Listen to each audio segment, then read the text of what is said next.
that there were a bunch of people that were going to Windsor and that they did exist and that they couldn't have a repeat of the previous year's performance with the Thames Valley Police. And in the end, they provided them with a site, okay? And that was Watchfield. But Watchfield, as I said, was this massive airfield, and they took over the conning towers and things. And it lasted for 9 days, as it turned out, which in those days was amazing. That was tremendous, really. In uniform.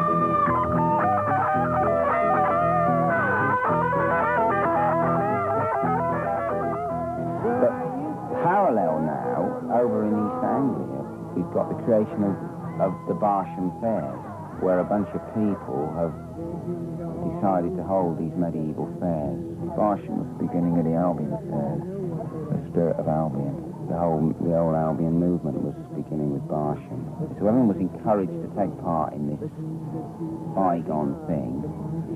A lot of stalls and crafts and potters and events for children, loads of theatre groups. A local dance school, I remember, was involved. You know, you'd have beggars in the beer tents and very realistic, particularly if you have after a couple of pints of strong local beer. You know, people were caught up in this whole sort of amazing pageant, really.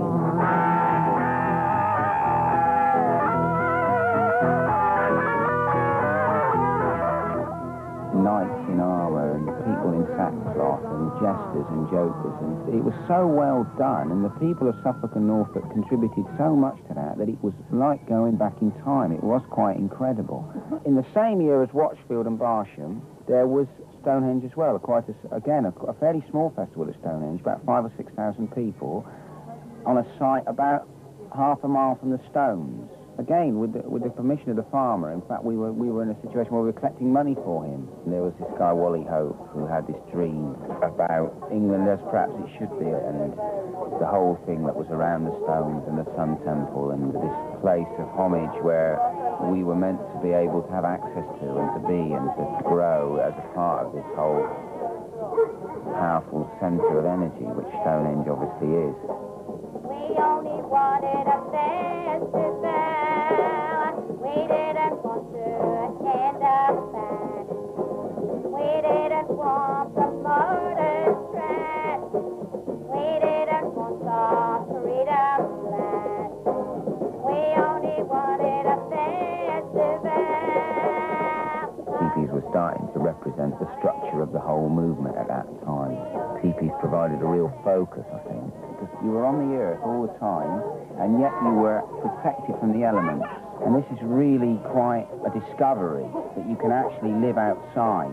You do not need to be closed in all the time and dependent on gadgetry. We wanted to create villages, actually, on England's green and pleasant land. And teepees represented this opportunity to do it, because they were relatively quickly constructed, they were easy to put up, and you could be living on the land. You didn't have to wait 5 years to build your house and get all the bricks and all the business. You could actually move onto a piece of land and occupy it and create a community very quickly. We had the means to actually sit on the land and present ourselves as a viable tribe or a viable group of people. And of course this is very exciting when you suddenly see the possibilities of all this land in Britain. Valleys, isolated valleys, and land which hadn't been used, really.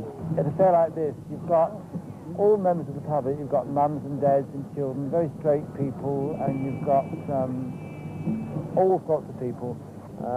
The convoy are here, but what I felt would happen was that after a few years of being itinerant, the convoy would mellow and sort of, and they have. When they first escaped from the city, you know, and they come out with all the sort of commercial exploitation and the aggravation of the city, really.